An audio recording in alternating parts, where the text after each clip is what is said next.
Hello good people, I'm going to talk about Lewis dot structures of polyatomic covalent compounds.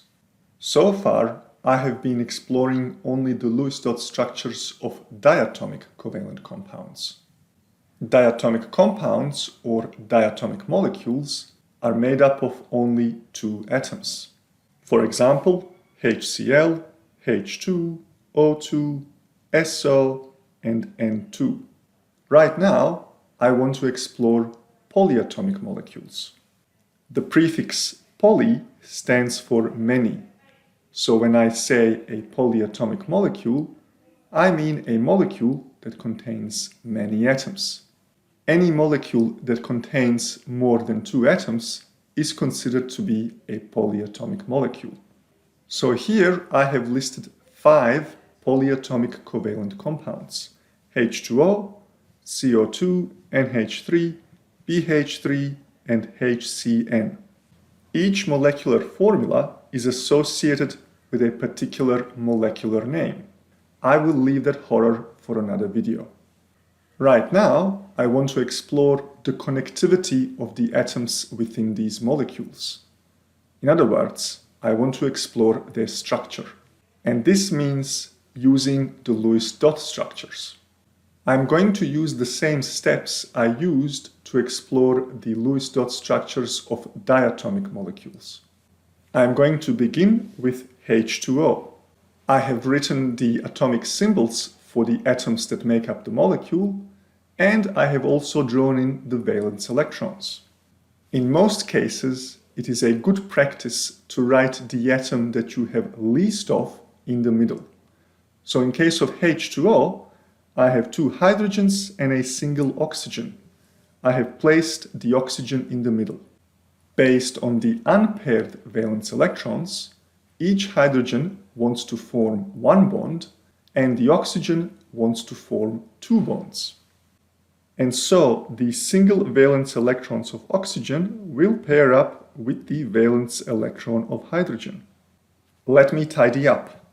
So here is the oxygen, and here are its valence electrons.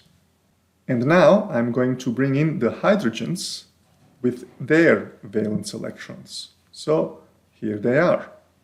The shared pair of electrons will result in a bond.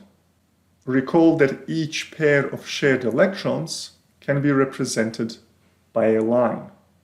And so this molecule can be represented as O for oxygen and 2 lines that are going to 2 different hydrogens. And I can also add the lone pairs of electrons. Here they are. Please note that this structural representation of the molecule does not necessarily represent the 3-dimensional reality of the molecule. Right now, I'm going to continue exploring the connectivity of atoms within polyatomic molecules. The next molecule I want to look at is CO2. I have written the constituent atoms and I have also drawn in the valence electrons. I have placed the atom that I have least of in the middle. In this case, that is carbon. Based on the number of valence electrons, carbon needs to form 4 bonds, whereas each oxygen needs to form 2 bonds. So I might say that these 2 electrons will be shared, then these 2 electrons will be shared, and then for the oxygen on the right, these 2 electrons will be shared, and these 2 electrons will be shared. Looks very messy, so let me tidy it up. Carbon is sharing 2 pairs of electrons with each oxygen. This means that I will have a double bond between carbon and each oxygen. Let me depict those bonds using lines. Here's the carbon in the middle, and on each side I have a double bond, 2 lines. And each double bond connects an oxygen to a carbon. Let me add the paired valence electrons as well. Here they are. Based on this method, have a go at drawing structures for NH3 and BH3. Have you had a go? All right, my turn. Once again, I have drawn the constituent atoms nitrogen and 3 hydrogens. I have also added the valence electrons, and I have placed the nitrogen in the middle. Each hydrogen wants to form one bond, and the nitrogen wants to form 3 bonds. So, these 2 electrons will be shared to form a covalent bond. These 2 electrons will do the same, and finally these 2 electrons as well. Each sharing of electrons can be represented by a line. So here is my nitrogen in the middle, and the 3 pairs of shared electrons can be represented by these orange lines. Each line connects to a single hydrogen, so I'm going to add those as well. And finally, I have the lone pair of electrons on the nitrogen. Again, note that this represents the connectivity between atoms, not necessarily the overall shape of the molecule. What about BH3? In terms of connectivity, it is a similar story. Boron needs to form 3 bonds. Each hydrogen needs to form 1 bond. So again, I can pair up the unpaired valence electrons. And this can now be written as boron in the middle with 3 covalent bonds connecting to hydrogens. In terms of connectivity, these 2 molecules, NH3 and BH3, look rather similar. Looks can be deceiving. In terms of their actual 3-dimensional shape, these molecules are different.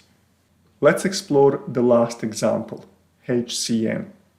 How did I decide which atom should go in the middle? In all the previous examples, I picked the atom that I have least of. Right now, I have one of each, so why is carbon in the middle? Generally speaking, it is a safe bet to place the atom with the most unpaired valence electrons in the middle. In this case, that is carbon with its 4 unpaired valence electrons. And now I can start pairing the electrons up. Hydrogen needs 1 covalent bond, so it will share 1 pair of electrons. Maybe this pair. Nitrogen needs 3 covalent bonds, so it will share 3 pairs of electrons. So I could say that this pair of electrons will be shared, then this one, and finally this 3rd pair like so.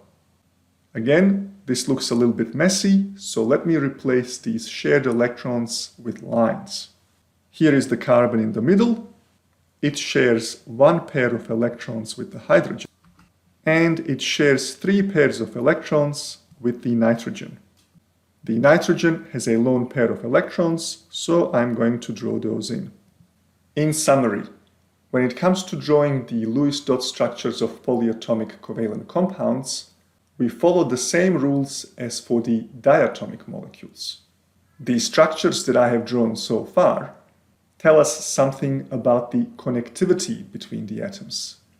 But these structures do not necessarily give us the 3-dimensional shapes of the actual molecules. That is all for now, and I will see you on the flip side.